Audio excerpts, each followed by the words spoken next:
محمد اکرم آوان مد ظلہ العالی دارالعرفان منارہ ضلع چکوال میں سال ہا سال سے قرآن و حدیث کے اوپر خطابات کر رہے ہیں اور سلسلہ نقشبندیہ اویسیہ کے مطابق لوگوں کو ذکر الہی کی تربیت دے رہے ہیں۔ وہ قرآن پاک کی تفسیر ترتیب وار بیان کر رہے ہیں۔ تفسیر قرآن کو وہ موجودہ ملکی اور بین الاقوامی حالات کے مطابق بیان کرتے ہیں۔ موٹر وے سے کلر کہار کے انٹرچینج سے نکلتے ہوئے کلر کہار کی جھیل سے ہوتے ہوئے ایک پہاڑی ہے جہاں پر حضرت عبد القادر جیلانی المعروف غوث پاک کے پوتا مبارک کا مزار ہے جو موروں والی سرکار کے نام سے مشہور ہے۔ وہاں سے ہوتے ہوئے میانی، بوچھال اور نورپور سے گزرتے ہوئے دارالعرفان منارہ پہنچ سکتے ہیں۔ حضرت امیر محمد اکرم آوان نے بچیوں اور بچوں کی دینی اور دنیاوی تعلیم کے لیے سقارہ اکیڈمی کے نام سے ایک درسگاہ بھی قائم کی ہے جس کا افتتاح ملک پاکستان کے صدر جنرل محمد ضیاء الحق نے اپنے دست مبارک سے کیا تھا۔ الحمدللہ رب العالمین والصلاة والسلام علی حبیبہ محمد وآلہ وصحبہ اجمعین۔ اعوذ باللہ من الشیطان الرجیم، بسم اللہ الرحمن الرحیم۔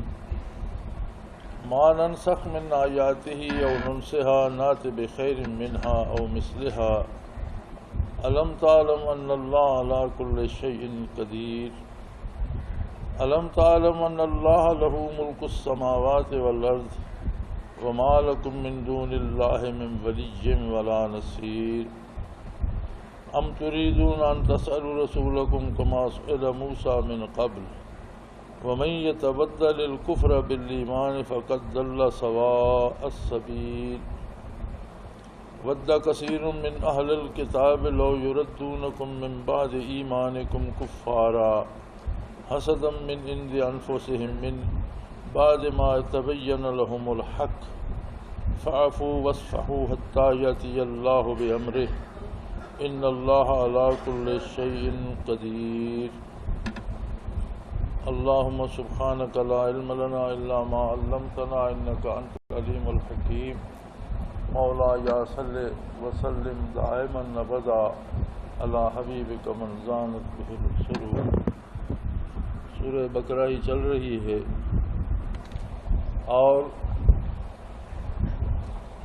کفار کی وہ بات گزشتہ سے پیوستہ کہ وہ نہیں چاہتے کافر اہل کتاب میں سے ہوں یا مشرکوں میں سے ان ینزل علیکم من خیر من ربکم کہ تم پر اللہ کی طرف سے خیر نازل ہو، بھلائی نازل ہو، رحمت نازل ہو۔ اس لیے وہ ایسے ہیلے، ایسی باتیں، ایسے مکر کرتے ہیں کہ تمہیں صراط مستقیم سے بھٹکا دیں یا شبہات میں ڈال دیں۔ انہی میں سے ایک بات یہ تھی جو وہ اعتراضات کرتے تھے کہ بھئی جب اللہ کی کتاب ہے تو پھر اس کی آیات منسوخ کیوں ہوتی ہے؟ کیا اللہ کو پہلے سے علم نہیں تھا کہ یہ بات کہہ دی پھر اس کو بدل دیا؟ اس کا مطلب ہے پہلی بات صحیح نہیں ہوگی یا دونوں میں سے ایک تو صحیح نہیں ہے اس لیے تبدیل کرنا پڑی۔ قرآن کی بعض آیات منسوخ ہوئی اور منسوخ کے تین طریقے تھے۔ ایک طریقہ تو یہ تھا کہ وہ آیے کریمہ ذہنوں سے، دلوں سے نکال دی جاتی حتیٰ کہ حضور اکرم صلی اللہ علیہ وآلہ وسلم بھی فراموش فرما دیتے۔ دوسرا طریقہ یہ تھا کہ آیت کی تلاوت ختم کر دی جاتی لیکن اس کا حکم باقی رہتا، جیسے رجم کی آیات ختم کر دی گئیں لیکن رجم کا حکم باقی رکھا۔ تیسرا طریقہ یہ تھا کہ آیت باقی رہتی لیکن حکم ختم کر دیا جاتا، جیسے مرنے والے پر وصیت فرض تھی اور وہ آیات آپ کی قرآن کریم میں موجود ہیں لیکن جب وراثت کے احکام آ گئے تو وہ فرضیت ختم ہو گئی۔ جس وقت تک میراث کے احکام نہیں آئے تھے مرنے والے پر وصیت ضروری تھی، لیکن جب وراثت کے احکام آ گئے تو وصیت کی ضرورت باقی نہ رہی، تو حکم ختم ہو گیا، لیکن آیت قرآن کریم میں موجود ہے۔ یہ اعتراض کہ پہلی غلط تھی یا دوسری، یہ بوگس ہے، چونکہ یہ آیات احکام کے متعلق ہوتی تھی، اور احکام اپنے وقت پر سارے درست ہوتے ہیں۔ جب پہلا حکم تھا تو اس وقت کے لیے وہ صحیح تھا، اسے منسوخ کر کے جب دوسرا حکم آیا تو اس وقت جب وہ آیا تو اپنے وقت کے لیے وہ صحیح تھا، اپنے اپنے وقت پر دونوں درست تھے، اور اللہ عالم الغیب والشہادہ ہے، اسے پتہ تھا کہ پہلے یہ حکم دینا ہے اور اس کے بعد اس کی صورت اس طرح تبدیل ہو جائے گی، اور احکام ہمیشہ تبدیل ہوتے رہے، اخبار میں تبدیلی نہیں ہوئی۔ خبر اگر تبدیل ہو تو دو میں سے ایک صحیح ہوتی ہے، ایک درست ہوتی ہے، غلط ہوتی ہے، لیکن احکام کی تبدیلی میں غلطی کا امکان نہیں ہوتا، اس لیے کہ ایک وقت کے لیے ایک حکم درست ہے، دوسرے کے لیے دوسرا درست۔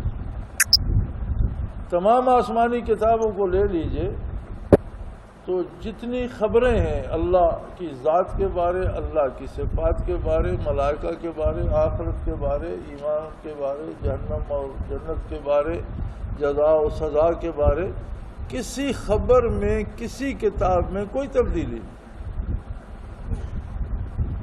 روز اول جو خبر آدم علیہ السلام نے دی، وہی خبر حضرت آقا نامدار محمد الرسول اللہ صلی اللہ علیہ وسلم نے دی، تمام انبیاء نے وہی خبر دی، سب نے کہا لا الہ الا اللہ، سب نے آخرت کی بات کی، سب نے ملائکہ کی بات کی، سب نے حساب کتاب کی بات کی، کوئی تبدیلی نہیں ہوئی۔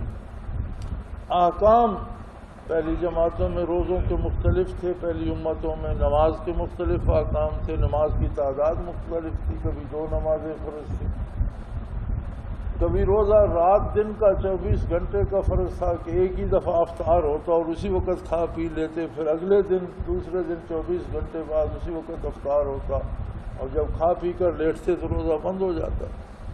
تو احکام میں تبدیلی جو ہے وہ حالات کے مطابق ہوتی ہے، لیکن یہ لوگوں کو وسوسے ڈالنے کے لیے وہ جی دیکھیں اللہ کی کتاب ہوتی تو آتے منسوخ کیوں ہوتی، فرمایا ما ننسخ من آیات او ننسها نات بخیر منہا، اللہ کسی آیت کو منسوخ فرماتے ہیں یا اسے ذہنوں سے خارج کر دیتے ہیں تو اس سے بہتر حکم اس کی جگہ اس سے بہتر آیت نازل فرماتے ہیں۔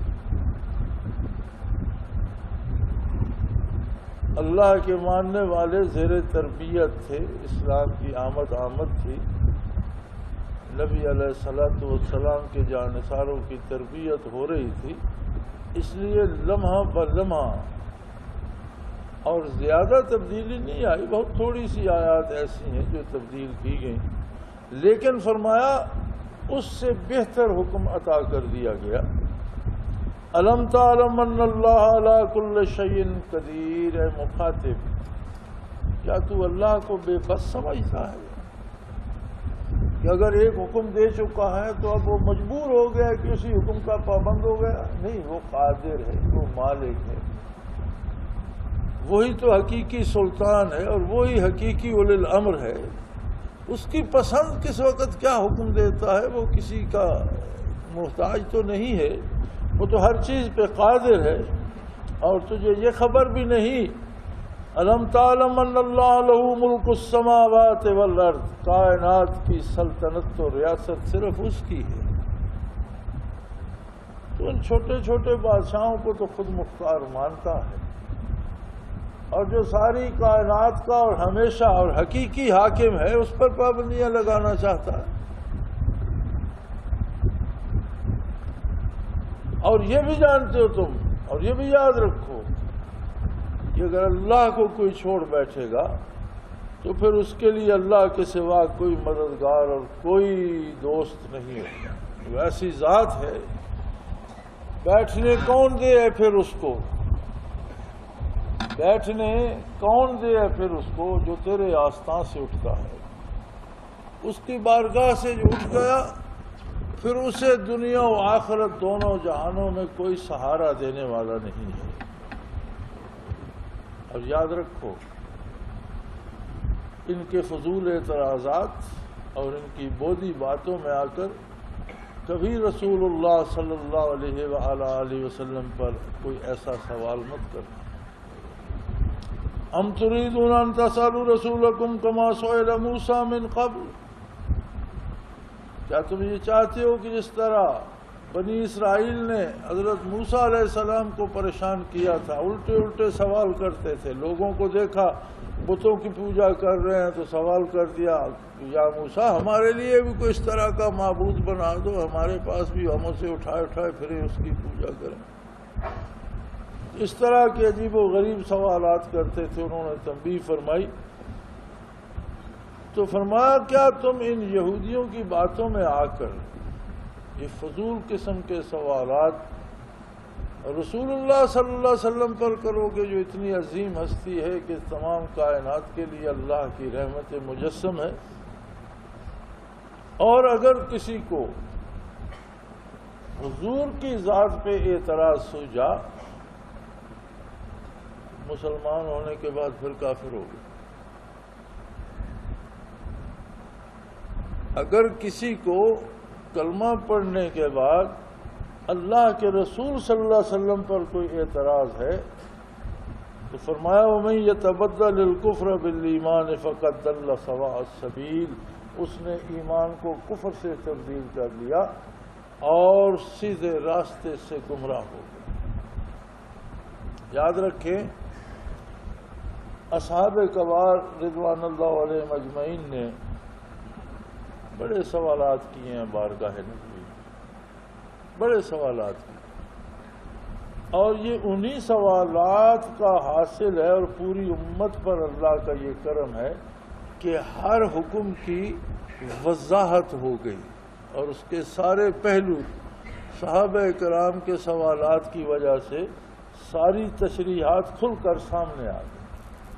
لیکن بات کو سمجھنے کے لیے سوال کرنا عین سعادت ہے، اور بات پر اعتراض کرنا بالکل مختلف چیز ہے۔ حضور اکرم صلی اللہ علیہ وسلم نے جو حکم فرمایا اس کی وضاحت سمجھنے کے لیے، اسے جاننے کے لیے سوال کرنا سعادت ہے، لیکن اعتراض کرنا بدبختی اور شقاوت ہے، اور اعتراض ایمان سلب کر لیتا ہے اور کفر میں لے جاتا ہے۔ بلکہ حق یہ ہے کہ اگر کوئی بات موضوع بحث بھی ہو، کسی بات پہ مناظرہ بھی ہو، دونوں طرف دلائل بھی ہوں، تو بھی ذات اقدس رسول اللہ صلی اللہ علیہ وسلم کو موضوع بحث نہ بنایا۔ یہ بھی ہماری بدنصیبی ہے کہ ادنا سی بات ہوتی ہے اس کے لیے ہم سیدھا جا کر رسول اللہ صلی اللہ علیہ وسلم کا نام لیتے ہیں۔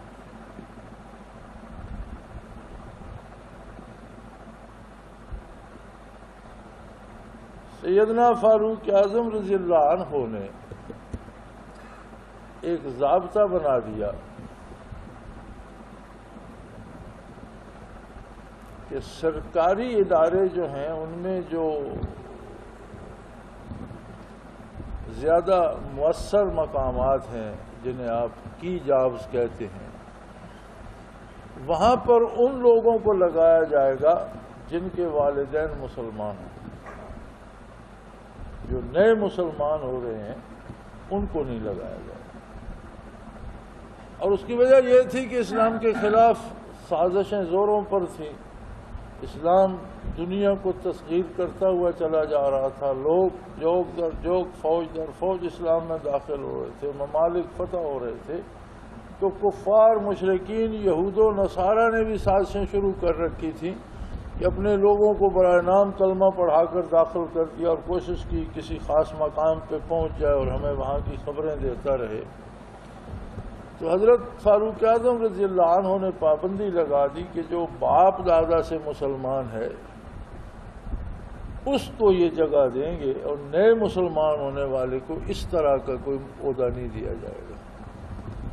ایک بدوی نے پیش ہو کر یہ بات عرض کی کہ حضور اکرم صلی اللہ علیہ وسلم کے والدین بھی تو مسلمان نہیں تھے، آپ ہم پر کیوں پابندی لگا دی؟ ان کا چہرہ مبارک جلال سے سرخ ہو گیا اور فرمایا تو اتنا جاہل ہے کہ تو یہ بھی نہیں جانتا کہ حضور کے اعلان نبوت فرمانے سے پہلے صرف وہی کافر تھے جو بت پوجتے تھے یا اللہ کے ساتھ شرک کرتے تھے، اور جو اللہ کو واحد لا شریک مانتے تھے وہ کافر نہیں تھے۔ اعلان نبوت سے پہلے حضور کی نبوت پر ایمان لانا ضروری نہیں تھا، لیکن توحید باری کو ماننا ضروری تھا۔ اور تو باپ والدین کی بات کر رہے، حضور کے دادا بھی اتنے کھرے مسلمان تھے کہ اللہ کو واحد لا شریک اور ہر چیز پہ قادر جانتے تھے۔ ایک ہی دلیل کافی ہے کہ جب ابرا آپ کے اونٹ ابرا کی فوج لے گئی اور آپ مکہ خالی کر گیا، سارے اہل مکہ خالی کر گئے، شہر کے ابرا کا لشکر حملہ کرنے چلا آ رہا ہے، تو آپ اس کے کیمپ میں تشریف لے کے حضرت عبد المطلب، تو بڑا خوش ہوا کہ بھئی مکہ کا سردار آیا ہے اور میں بیت اللہ ڈھانا چاہتا ہوں، یہ مجھ سے اس پر بات کرے گا۔ تو جب اس نے پوچھا تو انہوں نے فرمایا کہ میرے اونٹ تمہارے فوجی ہانک کر لے آئے ہیں، شہر ہم نے خالی کر دیا ہے، ہماری تمہاری جنگ نہیں ہے، تو پھر میرے اونٹ ہانک کر لانے کا تو کوئی مقصد نہیں تھا، تو آپ میرے اونٹ مجھے واپس دلوا دیں۔ اس نے کہا میں تو سمجھا تھا کہ مکہ مکرمہ کا بہت بڑا لیڈر آیا ہے اور میرے ساتھ بیت اللہ کے بارے بات کرے گا، کعبہ کے بارے بات کرے گا، میں کعبہ کو ڈھانا چاہتا ہوں۔ تو انہوں نے ہنس کر فرمایا کہ اللہ نے مجھے اونٹ دیے ہیں، مجھے اونٹوں کا مالک بنایا ہے، میری فکر اپنے اونٹوں کا، لیکن جس گھر کو تو ڈھانا چاہتا ہے اس کا بھی ایک مالک ہے، میری ہمت سے اس کی حفاظت باہر ہے، لہذا میں اس کی بات نہیں چھیڑتا، وہ خود اس کی حفاظت کر سکتا۔ بعثت عالی سے پہلے اس سے بڑا پختہ ایمان کسی کا دکھائی دے۔ اور میں اگر تو نو مسلم نہ ہوتا تو میں تجھے ایسے درے لگاتا کہ ہمیشہ یادگار رہتی کہ کوئی شخص انگلی اٹھانے کی جرأت نہ کرتا۔ چھوڑ اس لیے رہا ہوں کہ تو نو مسلم ہے، لیکن تیری دلیل جو ہے وہ درست نہیں ہے، تجھے جواب نہیں مل سکتی۔ تو اتنی احتیاط فرماتے تھے کہ کوئی محض جاسوسی کے لیے کلمہ پڑھ کر سرکاری دفاتر میں نہ گھس بیٹھے۔ تو فرمایا ان کفار کی تو کوشش یہ ہے کہ کسی طرح تمہیں دین پر اعتراض سکھائیں، وہ تب سے اب تک لگے ہوئے ہیں، نئی حدیثیں گھڑی جا رہی ہیں، یا وہ حدیثیں جنہیں علماء نے جھوٹی سمجھ کر چھوڑ دیا تھا کہ لوگوں نے خود گھڑ لی ہیں، وضع جنہیں کہتے ہیں، لوگوں نے وضع کر لی ہیں، ان کا سہارا لیا جا رہا ہے۔ کہیں عورتوں کی امامت کا مسئلہ کھڑا کیا جا رہا ہے، کہیں پردے پہ اعتراض ہو رہا ہے، کہیں کسی اور بے حیائی کو روشن خیالی کا نام دے کر آگے لایا جا رہا ہے۔ تو یہ ساری چیزیں کس طرح سے آ رہی ہیں اور اس پر کتنی بین الاقوامی حکومتیں اور کتنی بین الاقوامی ریاستیں اس پہ خوش ہو رہی ہیں اور متفق ہیں۔ تو یہ سارے ہیلے کیا ہیں؟ غذاؤں میں حرام ملا دیں گے، معاشی نظام کو اس طرح سود میں جکڑ دیا کہ کوئی پھٹک نہیں سکتا، مسلمان جو سود کھائے گا اس کا ایمان کتنا بچے گا؟ خوراک میں خنزیر کے اجزاء ملا دیں گے، شراب ملا دیں گے دواؤں میں، تو ہر ہیلا، یعنی یہ کافر بھی جانتا ہے کہ مسلمان حرام کھائے گا تو اس کا ایمان خراب ہوگا، اس طرح مضبوط نہیں رہے گا۔ اگر نہیں سمجھتا تو خود مسلمان، فکر نہیں کرتا تو خود مسلمان، ورنہ کافر بھی یہ بات سمجھتا ہے کہ مسلمان کو اگر حرام کھلایا جائے، پھر اس کے اعمال میں رخنہ ڈالا جائے کہ جو کام نبی کریم صلی اللہ علیہ وسلم نے کرنے کا کہا ہے اس پہ اعتراض کیا جائے، جس سے آپ نے روکا ہے اس کا جواز نکالا جائے. تو یہ سارے ہیلے اس لیے ہیں کہ مسلمان کو گمراہ کیا جائے. کہ آخر کیوں مسلمان رہے گا تو آپ کا کیا ہوگا؟ کوئی سارے کافر ایک جیسے ہیں؟ کافروں کے بھی کتنے بے شمار عقیدے ہیں، عقائد مختلف ہوں، کفر ایک ہی ہے. نبی کریم صلی اللہ علیہ وسلم نے فرمایا الکفر ملت واحدہ، کفر ایک ملت ہے. اس کے رنگ کتنے ہوں، کتے سارے ہی کتے ہوتے ہیں، ان کے رنگ مختلف ہوں، نسلیں مختلف ہوں، قد مختلف ہوں، کوئی کاٹنے والا ہے، کوئی شکاری ہے، کوئی کیسا ہے، کوئی کیسا ہے، کوئی چوکیداری والا ہے، کوئی محض آوارہ ہے، لیکن کتا ہونے میں سب برابر ہے. اسی طرح کفر کی جتنی اقسام بھی ہیں، کفر ہونے میں سب برابر ہیں، کفر میں سب ایک ہیں. الکفر ملت واحدہ. اور اسلام کفر ظلمت ہے، تاریکی ہے. اسلام نیلی روشن خیالی نہیں، اسلام روشنی ہے، نور ہے. اب ظلمت اور نور کس طرح؟ نور کے خلاف تو ظلمت سازشیں کرے گی کہ اگر روشنی پھیلے گی تو ظلمت کی موت ہے، تاریکی کی موت ہے. اسلام کی بقا کفر کے لیے موت ہے. تو یہ میری آپ کی تقریروں سے یا ہماری کوشش سے نہیں، شہدائے حق کے خون کی لالی ہے جو لوگوں کو نور ایمان بن کر نظر آ رہی ہے اور ایمان کی طرف دعوت دے رہی ہے. ہم تريدون ان تسألوا رسولكم كما سئل موسى من قبل. کیا تم یہ چاہتے ہو کہ جس طرح موسیٰ پر یہ اسرائیلی خود اعتراض کرتے تھے موسیٰ علیہ السلام پر، اس طرح تم بارگاہ محمد الرسول اللہ میں لب کشائی کرو؟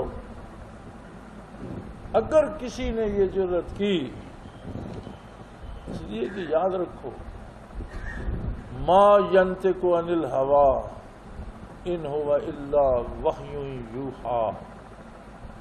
آپ کا نطق مبارک،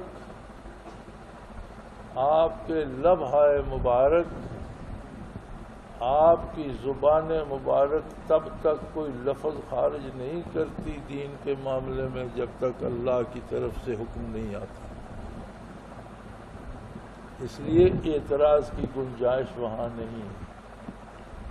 جو فرما دیا وہ حق ہے، اس میں شبہ کی اعتراض کی گنجائش نہیں ہے. اور ایمان یہ ہے کہ صدق دل سے اسے مانا جائے اور اس پر عمل کرنے کے لیے جان لگا دی جائے. اور اگر کوئی اعتراض کرے گا تو اس نے ایمان کو کفر سے بدل دیا، ایمان ضرب ہو گیا اور وہ کفر میں چلا گیا. فقط ضل سواء السبیل، اور ہدایت کا راستہ چھوڑ کر گمراہی میں غائب ہو گئے. ود کثیر من اہل الکتاب لو یردونکم من بعد ایمانکم کفارا.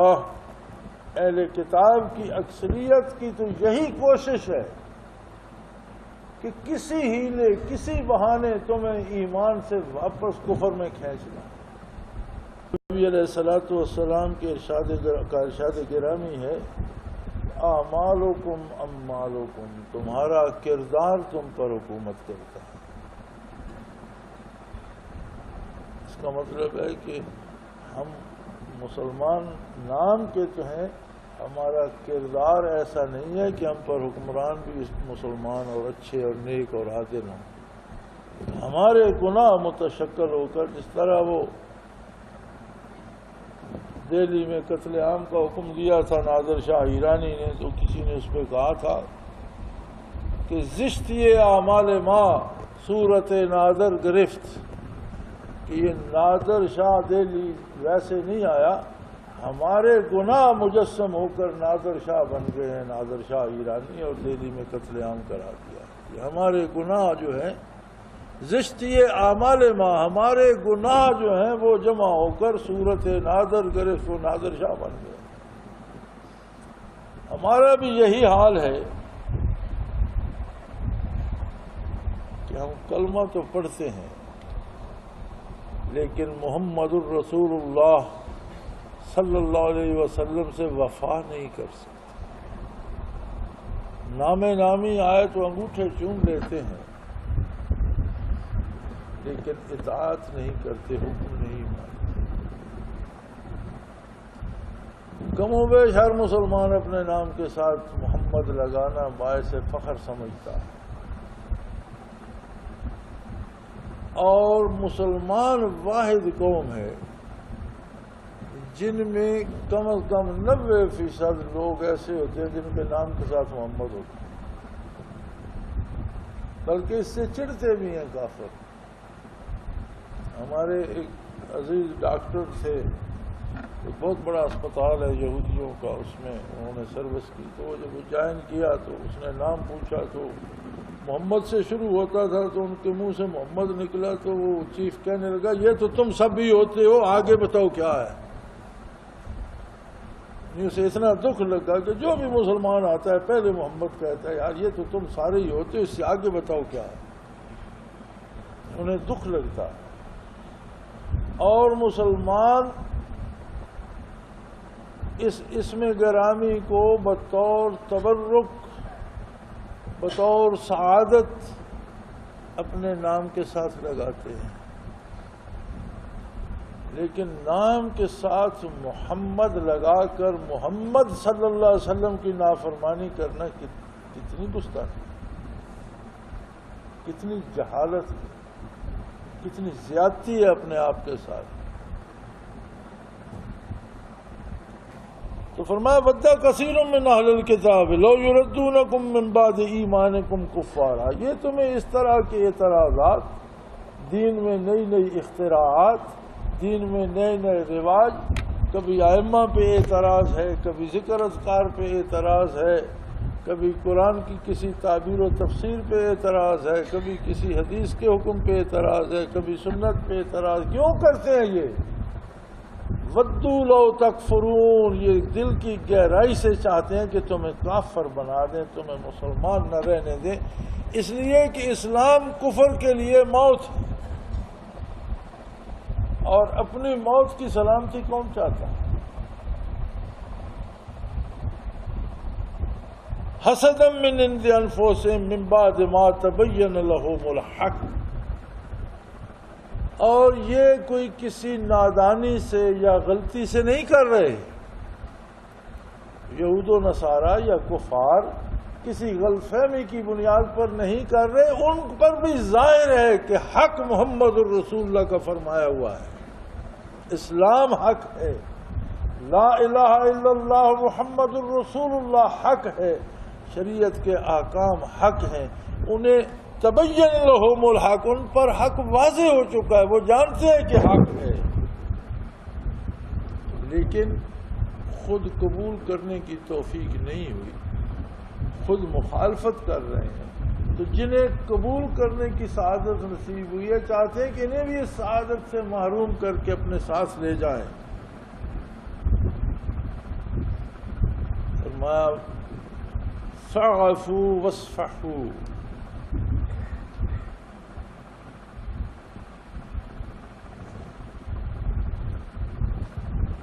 درگزر کرو، برداشت کرو، حتیٰ یاتی اللہ بامرہ، حتیٰ کہ اس معاملے میں اللہ کریم اپنا کو حکم بھیج دیں،